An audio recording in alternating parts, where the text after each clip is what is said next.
Hello guys అందరికీ. Sorry కంటిన్యూస్గా videos upload చేయలేకపోయినా, అంటే కొంచెం ఇల్లు షిఫ్టింగ్ ఇదంతా పని ఉండే. But from today I will start posting again. ఈరోజు ఏం చెప్తాం అనుకుంటున్నా అంటే, మీ పేరెంట్స్కి షేర్ చేయండి. ఇది I want to ask you all one question అనమాట. ఇప్పుడు అంటారు కదా, అంటే ఇది ఎందుకు అడుగుతున్నా అంటే, today I had a incident. అంటే ఒక ఫోన్ కాల్ వచ్చి నాకు మా ఫ్రెండ్ గారు షేర్ చేసిండు. అమ్మా, నాది ఆల్మోస్ట్ ఒక 12 years రిలేషన్షిప్, లైఫ్లో సెట్ అయినా. ఇప్పుడు వాళ్ళ ఇంట్లో పెళ్ళి మాట్లాడదాం అనుకుంటున్నా అని చెప్పేసి, ఆ అమ్మాయి వాళ్ళ ఇంట్లో ఏమో పెళ్ళి సంబంధాలు స్టార్ట్ చేసిరో లేదో.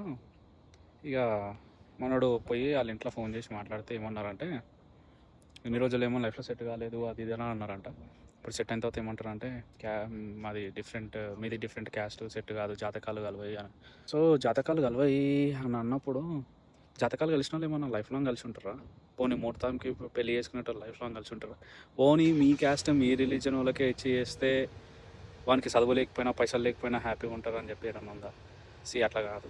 అంటే ఈ లైఫ్లో కూడా లైఫ్ పార్ట్నర్ అంతే, ఎవరికి నచ్చినట్టు వాళ్ళు చేసుకోవాలా, ఉండాలా. దానికి క్యాస్ట్, రిలీజియన్. ఇప్పుడు నేను క్రిస్టియన్ని, రేపటి దినం మా అక్కకో చెల్లకో ఎవరో వచ్చేసి చదువుకోలేదు కానీ క్రిస్టియన్ అంటానంటే నేను చేస్తానా? నేను చేయను. సో మీరు కూడా అంతే, చెయ్యలేరు. అబ్బాయి మంచోడా కాదా, సంపాదిస్తుండా, మీ కూతుర్ని చూసుకుంటాడా చూసుకోలేడా, ఇది చూసుకోవాలా.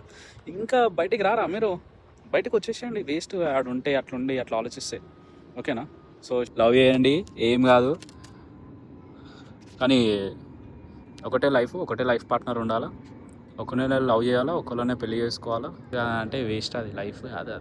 అది సమ్ కాల్డ్ బిజినెస్ అంటారు అనమాట, నా ఒపీనియన్లో. బట్ యా, పేరెంట్స్ని చేయండి. అరే మామ, డోంట్ వరీ, నీకు పెళ్ళి అవుతుంది, ఆ పిల్ల నువ్వు కావాలనుకుంటూ వస్తుంది.